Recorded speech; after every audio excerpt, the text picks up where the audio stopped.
Jumat rahimakumullah.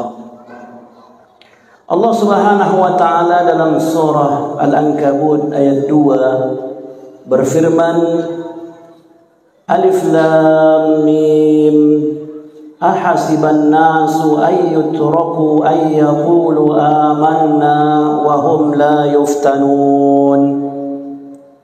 Alif Lam Mim, apakah manusia itu mengira bahwa mereka akan dibiarkan begitu saja mengatakan kami telah beriman ya Allah, wahum la yuftanun, sedangkan mereka belum mendapatkan ujian dari Allah Subhanahu wa taala. Ada sebahagian kita yang beranggapan kalau dirinya sudah dekat dengan Allah, dia berharap hidupnya semakin nyaman, hidupnya semakin tenang. Ada orang-orang yang beranggapan kalau dia semakin taat ibadah kepada Allah, maka tidak akan ada lagi cobaan, tidak akan ada lagi yang menyusahkan dalam hidupnya. Tapi jemaah Jumat yang dirahmati Allah Subhanahu wa taala, Allah di dalam Al-Quran telah menceritakan kisah-kisah para nabi dan orang-orang yang paling dekat dengan Allah, orang-orang yang paling takwa kepada Allah, tidak lain adalah para nabi dan rasul. Dan kita kenal ada 5 ulul azmi, ada 5 nabi yang paling berat cobaannya di hadapan Allah Subhanahu wa taala. 5 nabi yang merupakan kesayangan Allah. Nabi Ibrahim digelar dengan Khalilullah, Nabi kita Muhammad sallallahu alaihi wasallam digelar dengan Habibullah. Orang yang sangat dekat dengan Allah, kekasih Allah, bukan justru hidupnya serba lengkap, serba mewah, serba segalanya, tapi justru kehidupan para nabi dan rasul tidak lepas dari berbagai cobaan-cobaan kehidupan. Ini menunjukkan bahwa ketika Allah Subhanahu wa taala mencintai seorang hamba, innallaha idza ahabba 'abdan ibtalah, sesungguhnya Allah apabila mencintai seorang hamba, maka Allah akan ingin membuktikan cintanya dengan memberikan ujian kepada hamba itu. Apakah dengan ujian itu dia akan semakin dekat dengan Allah, atau justru dengan ujian itu dia akan semakin jauh dari Allah Subhanahu wa taala? Kita lihat jemaah yang dirahmati Allah, bagaimana ujian yang Allah berikan kepada Nabi kita Ayyub alaihissalam. Nabi yang kaya raya, yang memiliki anak yang banyak, yang memiliki harta dan peternakan yang luar biasa, tetapi diuji oleh Allah Subhanahu wa taala, habis semua hartanya, meninggal semua anak-anaknya, peternakannya semuanya habis semuanya. Kemudian Allah uji lagi dengan beratnya penyakit yang ditimpa oleh Nabi Ayyub alaihissalam. Adakah Nabi Ayyub kemudian jauh dari Allah dan kemudian dia jauh dan semakin jauh dari Allah? Tapi justru yang dibuktikan dalam sejarah adalah Nabi Ayyub dengan sabar, dan dia tidak minta doa untuk disembuhkan. Dia hanya mengadukan, Rabbi inni masanniyad dur, ya Allah, aku sedang ditimpa cobaan, ditimpa penyakit, wa anta arhamur rahimin, dan engkau maha pengasih dan maha penyayang. Oleh karena itu, apa yang telah Allah ceritakan bagaimana hebatnya cobaan-cobaan yang Allah berikan kepada orang-orang saleh terdahulu, kepada para nabi dan rasul, ini menjadi iktibar bagi kita bahwa ketika kita semakin dekat kepada Allah Subhanahu wa taala, kita harus semakin bersiap bahwa cobaan itu akan semakin besar datang kepada diri kita.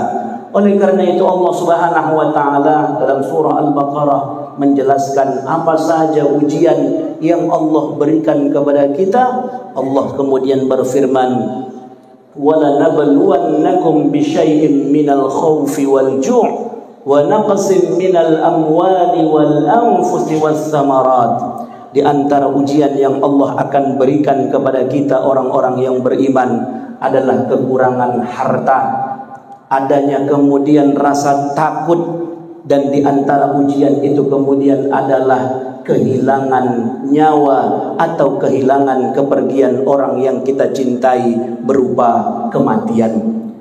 Saudaraku jamaah Jumat yang dirahmati Allah, berpisah dengan orang yang kita cintai, berpisah dengan orang yang kita rawat, yang kita kasihi adalah merupakan perpisahan yang menyisakan kesedihan. Satu kali Nabi SAW ditinggal pergi oleh seorang putranya yang tersayang, dan rata-rata anak Nabi SAW meninggal di usia anak-anak, termasuk diantaranya anak beliau yang bernama Ibrahim. Ketika Ibrahim putra Nabi SAW meninggal dunia, pada saat itu Nabi SAW menangis, meneteskan air mata, sampai para sahabat kemudian mengatakan kepada Rasul SAW, "Ya Rasulullah, tidak ridhokah engkau dengan apa yang telah Allah takdirkan kepadamu?" Kemudian Rasulullah SAW menjawab, "Innal aina tadma'." Sesungguhnya mata meneteskan air matanya. "Wal qalbu yahzan." Dan sedangkan hati akan merasakan kesedihan. "Wala naqulu ma la yardha rabbuna." Tapi kami sekali-kali tidak akan mengatakan kecuali apa yang diridhoi oleh Allah Subhanahu wa taala. "Wa inna bi firaqika ya Ibrahim la mahzunun." Dan kepergianmu wahai Ibrahim menyisakan kesedihan yang mendalam bagi kami. Artinya jemaah dirahmati Allah, sekelas Nabi SAW saja yang begitu hebatnya imannya kepada Allah, ketika ditinggal pergi oleh putranya yang tercinta Ibrahim, juga meneteskan air mata dan hatinya bersedih.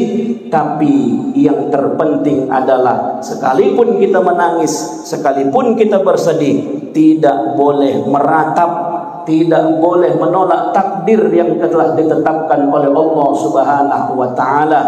Kita hanya ridha dengan apa yang telah Allah takdirkan kepada kita.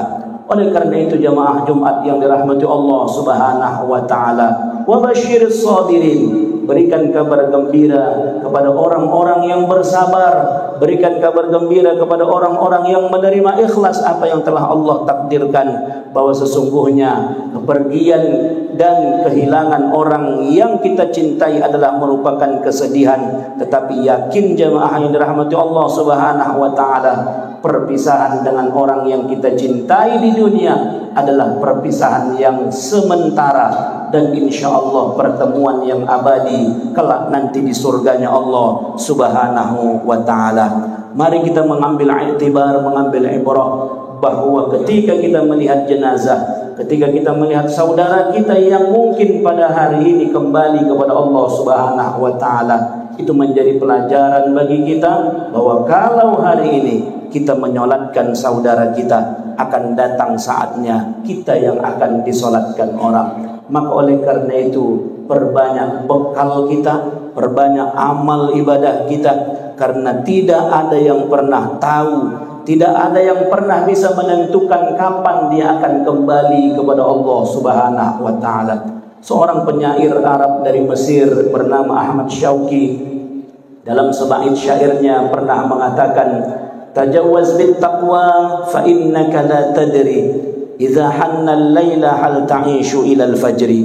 Berbekallah kalian dengan ketakwaan, karena apabila malam telah datang, tidak ada satupun yang bisa menjamin dia akan hidup sampai besok pagi. Kam min sahihin mata min ghairi illatin, betapa banyak orang yang sehat kemudian mati tidak perlu pakai sakit.